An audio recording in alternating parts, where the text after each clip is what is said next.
Hello from WA. If Australia were a family, then from the perspective of Western Australia, we might see Victoria as our older sibling. Victoria, our older sibling, is sick.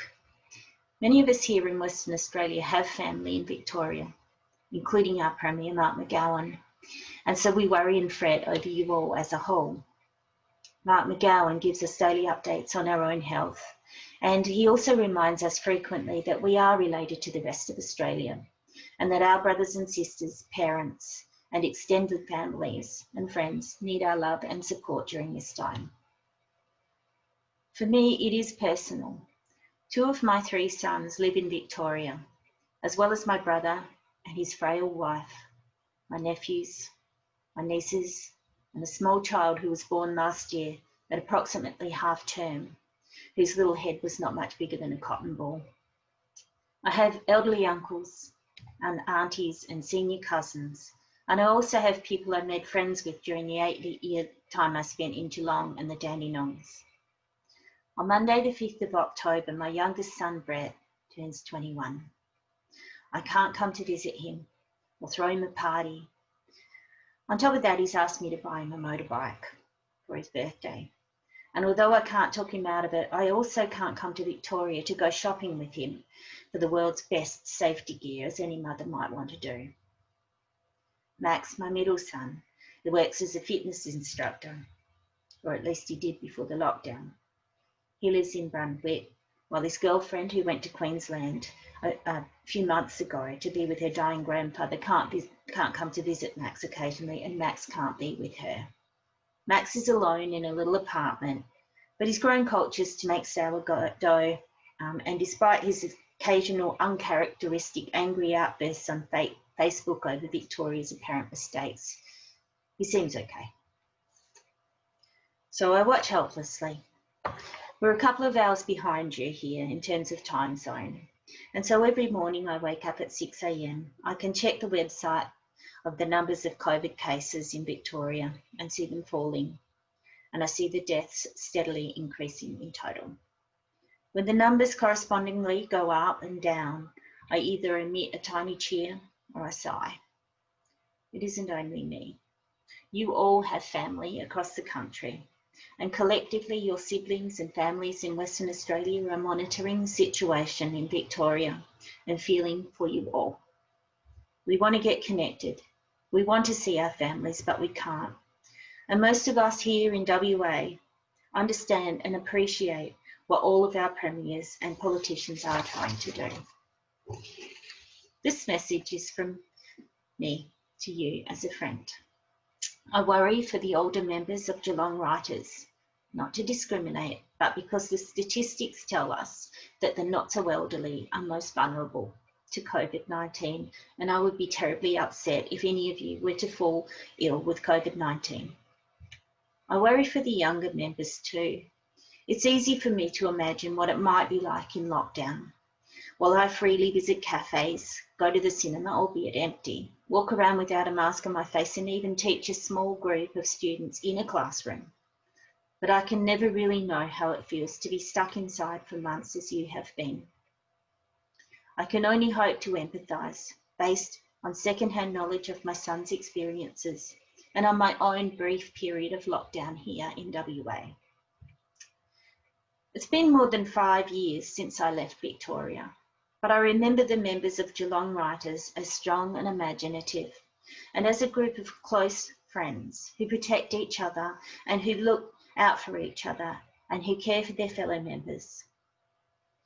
Your faces and your words are always available in my memory bank because you were an integral and essential part of my survival and growth as an anxious single mum who turned up on your doorstep 13 years ago. In fact, most of my memories of Geelong centre around Geelong Writers, warm ponds, my sons, and not much more. Thank you all for being caring people. And as I send this message, I know you're all looking after each other, checking up on each other and finding creative outlets and opportunities to fill the gaps. Keep taking care of each other. I'm thinking of you And maybe by the time you receive this message, there'll be great news for everyone. Thank you and good luck.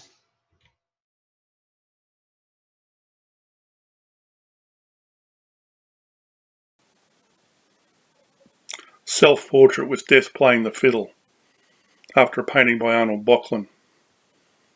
The more I look at what's ahead, the more I sense who's looming behind.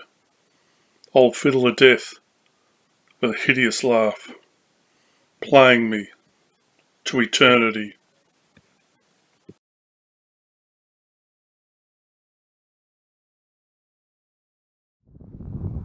Country graveyard. I drove her to the graveyard to see where her parents' resting place was. When we were visiting, small wrens were twittering around at the edge of the fences, and a woman, aged about mid-70s, my guess, was observing us as we both walked around the older sections in the back area of the graves. I find the older headstones from the 19th century to be a most interesting, but I found that if any of the headstones are too tall, they are best to be avoided. What an irony if they fell on those who are viewing them. In the distance there was an older lady who appeared like an apparition, and she was staring at us. I wasn't sure if she was a bit scared of us as we were wearing masks, so I waved in her direction.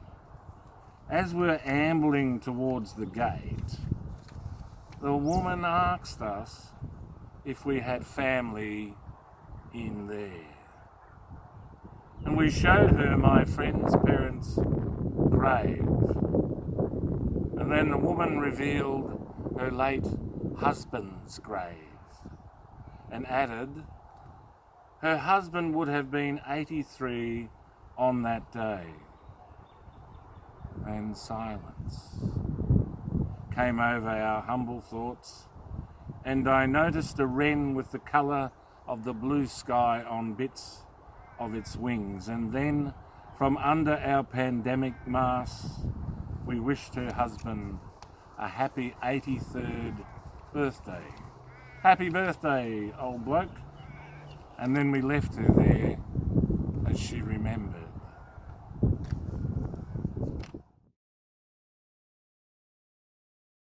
Brushing her hair. Existential moments often arrive. This one just appeared as the hairbrush moved downwards, unravelling any knots from her hair. She had been sleeping and now was calm and peaceful like a happy child. And she began to sing like an exquisite songbird from another century.